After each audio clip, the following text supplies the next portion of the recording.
Tonight, what she done tonight. Now let me say this, right? Certain two men came down, Thomas and Martin. They asked me, what was the story? Could we leave it off and could you leave the place tonight that the boys don't want you down? I turned around to them and showed them who was in the place. Hughie Anthony, my brother Shane, was down going for trouble, and my little fella Martin. I was there by myself. Now boys, you see a car pulling him, Johnny David, by himself in the old car to bring a few drinks back to us. And you turned around and you attacked the car straight away. One window. You broke one old bit of a window in the car. Now boys, you ran towards me around, and God knows how many of them, and fair play to the old Keenans, I won't tell you a word of a lie. The turned around said he won't be touched, he said. The few of them did run in front of me and put me gossip into the car and said he won't be touched. He said, leave it off now boys. Now the word Stevie, I turned around and said that was a wrong thing what you done. Because I told Thomas before anything ever happened that we're only down for a drink. Now you carried on, you brought this on yourselves.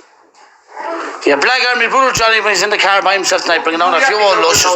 When I was down with my brother Hughie and Shane, and Thomas Oliver looked in the car, Martin Keane looked in the house and seen who was there and my child down with me. We weren't down for trouble. Now boys, you're after bringing all this on. I guarantee ye, personally, I guarantee ye, what you done tonight you're going to be sorry for. I'm putting some of the boys on the phone, you see what's not telling. Now Stevie, this is going to you. That's twice you've done that to Hughie Anthony's house. But if you look back now, you probably got a phone call. You probably heard something that happened back to some of your own that's living around certain places. They're not going to be living there for very long. And another thing, Stevie, right? You got two or three men. I won't mention the man's name that was in the house. He was drinking with one or two of his brothers, Shane and Hughie Anthony. Fair play to Martin Keenan and Thomas Oliver. Them boys made sure that Martin Jared was alright. It's not that they were taking up for Martin Jared. It's not that they were taking up for you. They were neutral, but they're just, they're fair old fellas. Now Stevie is like this. We don't mind now. Keep the ball rolling. We break, ye break, we break, ye break. Keep it going now and see what happens. See who comes out on top, Stevie.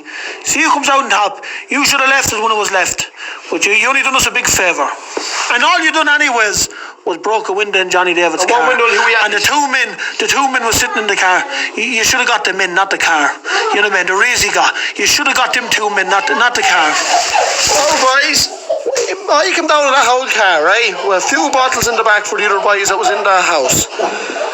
12 or 14 little goosey Doyles and Bernie McDonough with a big wide mouth came running up with bits of slash hooks. Why didn't you hit me in the car when I tried to reverse the car up on top of you? Now I swear on my child's life, I promise you let me 5 year, 10 year, if it takes me 20 year, I am badly hurting one of you now. And what did you do? You broke one window in the boot with our car and you broke one window belonging to Hughie Anthony again. Well, I promise you, old Stevie Doyle, Blueface, you're going to pay for that. I guarantee you that. And you listen to me. We were told maybe I don't know who's going to do it, but your daughter is going out hard in the casa, and she's going hard. I promise you that. Now, good luck, Stevie. Keep the ball rolling. And Stevie, all you do is say, come down to my house in Richmond Street, because you don't live Richmond Street. Well, you wouldn't want to live it now. You wouldn't want to live it now. We're in that town every day of the week. Why don't you walk that town? You get those face and those snots thumped out of you. No, your old son was made a show, God help me, yesterday in tapes and things, right? But I swear on my life, when I get your son, Stevie, it was going to be worse than the show done to him. I'm cutting him in bits, and I promise you that, you dirty, smelly Doyle's shites down there. Watch what's happening to ye. And Bernie McDonough, you'll go out where that trailer out there, son, I promise you that. You're good for nothing, big mouth bastard, you. Boys, you were told boys who was in the old house boys that night. Certain two fellas came up to me and said, "Man, I won't mention too much names," said you have to leave the house tonight.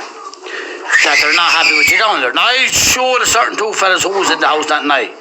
Hughie Anthony and Shane. Everyone in the world knows they're not fires.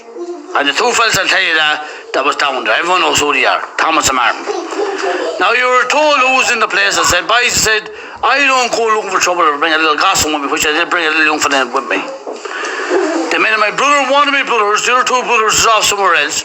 When I bring one of my brothers to come down with drink, You tried to be act little men, and all I had was a little gossip with me. You turned around and you ran straight towards the car, the brick window on top of a fella.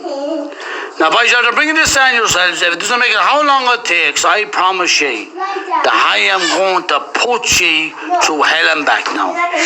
Now, you brought this in, that's enough of that. Now, we don't care about your numbers, boys. Don't be worried about there's 14 or 15 and there's only 7 of us. 7 of us will do twice the damage what 14 or 15 of you do. Wait till one of you is got by your own. I promise you, you're getting badly out. There's no more shy of you now. Good luck. And you're going down a very foolish road. There was a child in that house today. You get no medals for frightening children. We're not going to get medals for frightening children. Because I said we'd walk the whole town. Ye will not walk the whole town. And if you're able to walk that town, go on live videos and show yourselves walking that town. And see will you walk that town. We'll meet you in that town. You're afraid. Nobody owns that town, Longford. Nobody owns it, but you can't walk it. You're staying in your houses because you're afraid. You're afraid you won't leave your house, Stevie. You go into poor old Louis Adney, an old handicap boy. You go in and break his old windows.